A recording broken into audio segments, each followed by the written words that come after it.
Today's great ideological conflict has separated the world into two camps. Since the Cold War began, an iron curtain has descended right through the heart of Europe. One country, Germany, has even been divided into two nations. One belongs to the eastern, the other to the western camp. West Germany has built a strong democracy and experienced a great economic rebirth, while East Germany has become another Soviet satellite state. But one western fortress was placed deeply within the communist territory, Berlin. This city is the only loophole in the Iron Curtain. Free West Berlin belongs politically to the West.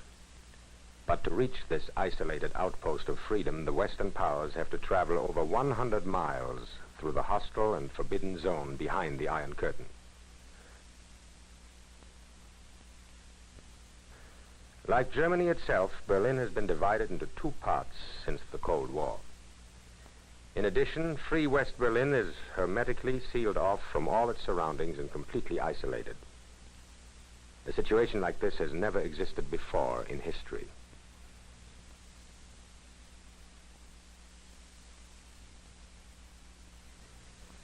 The Iron Curtain holds Berlin tightly in its grip. It has established a border all around West Berlin, and every single street along this border is a dead-end road to nowhere. Street barriers, roadblocks, fences, and barbed wire serve as prison wall for a whole town. No West Berliner is ever allowed to enter East Germany, not even to visit his family. The inhabitants are virtually imprisoned within their part of the city. But the people take all means of communist pressure in stride.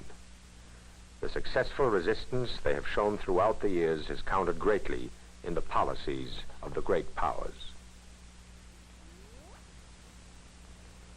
The city itself has been divided into an eastern and a western part.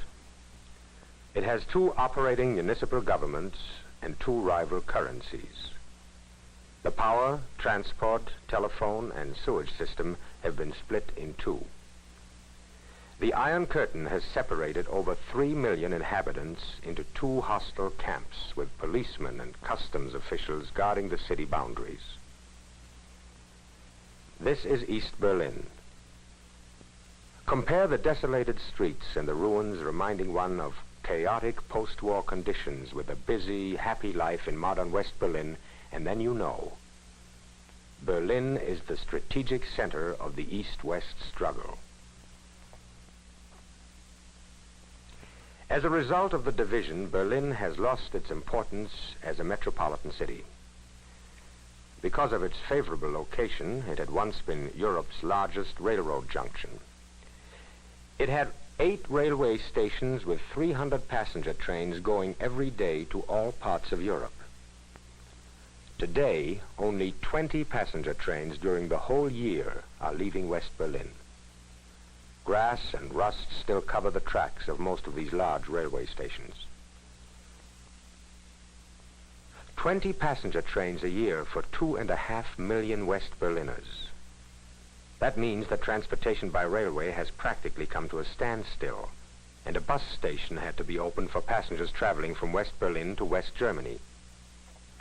However, the Eastern authorities do not allow any stops at all to be made on the way, and all passengers are searched by the East German police.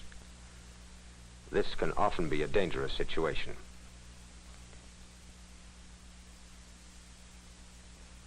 There is only one safe way to enter West Berlin, and that is by air. Travel by air is the gateway to freedom for the endless stream of refugees who are daily escaping the way of life behind the Iron Curtain. And West Berliners will never forget the airlift. At the outbreak of the Cold War, when Russia stopped all traffic through the East Zone, the Western Allies fed and supplied the isolated people for 11 months by air. This incredible operation made the city a symbol of freedom throughout the world.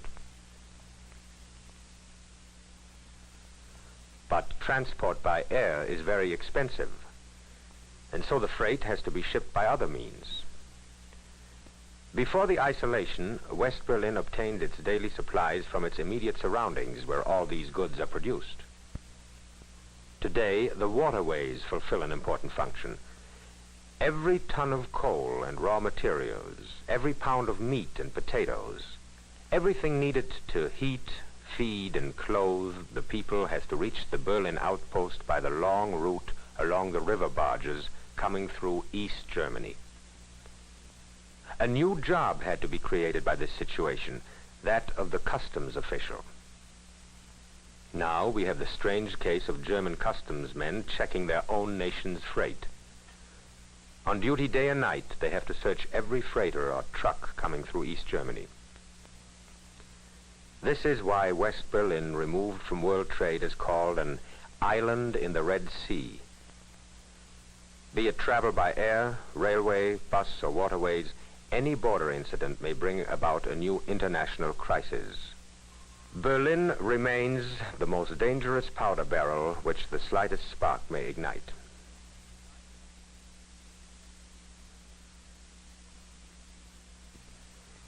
Divided Berlin has two currencies, East and West money. East Berlin has strict rules. Any West Berliner found in their sector with East mark will be charged with currency treason.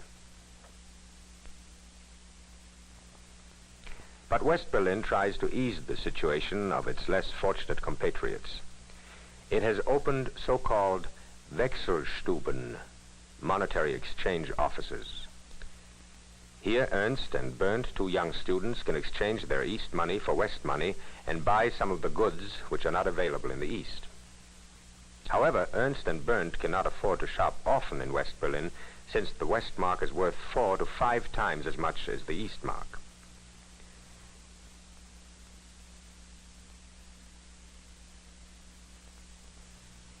At the end of the war, Berlin was a vast field of ruins. There was little hope to rebuild this huge area of devastation, and it seemed easier to evacuate the whole town. But Berliners won the first peacetime battle, the Battle of the Rubbish. In the first years after the war, there was no modern machinery available, and they undertook the gigantic task of clearing millions of tons of rubble with their bare hands. Today, they have erected a monument to the rubble women. Thanks to these women, millions of tons of debris were made usable for reconstruction. Slowly, the stricken city began to live again. The need for housing brought about an enormous building activity, and a new, beautiful modern city is arising. But the battle of rubble continued. Mountains and mountains of rubble were left, even after all the recovered bricks were used for reconstruction, and the problem remained what to do with the unusable debris. Where should the isolated West Berliners transport these heaps of brick? The answer was surprisingly simple. They used them to build mountains. Some took 6 to 10 years to finish, but covered with soil, planted with trees, shrubs, and roses, and equipped with modern swimming pools, this was an unusual but ingenious way to beautify the city and to find more recreation spots for the isolated population. Now, each district of Berlin has such a rubble mountain, and the people take pride that their mountain is the most beautiful one in the city. At the same time they were rebuilding and disposing of the rubble, Berliners had to reconstruct their underground networks. During the war, the subway stations were used as bomb shelters, but by the end of the war, they were completely demolished. At present, all transport within the city is also split in two. But plans for reconstructions are carried out so that the subway system will one day again embrace the whole city, east and west.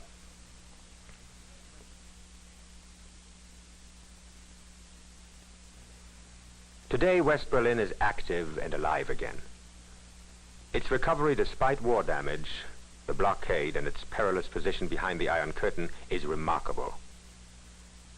The newly rebuilt West Berlin has become a continuous source of embarrassment for communist propaganda.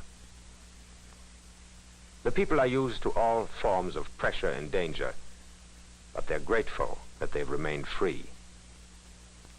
And they hope that the Berlin Bear, long familiar on the coat of arms of historic Berlin, will one day again be the symbol of a united, free, cosmopolitan city.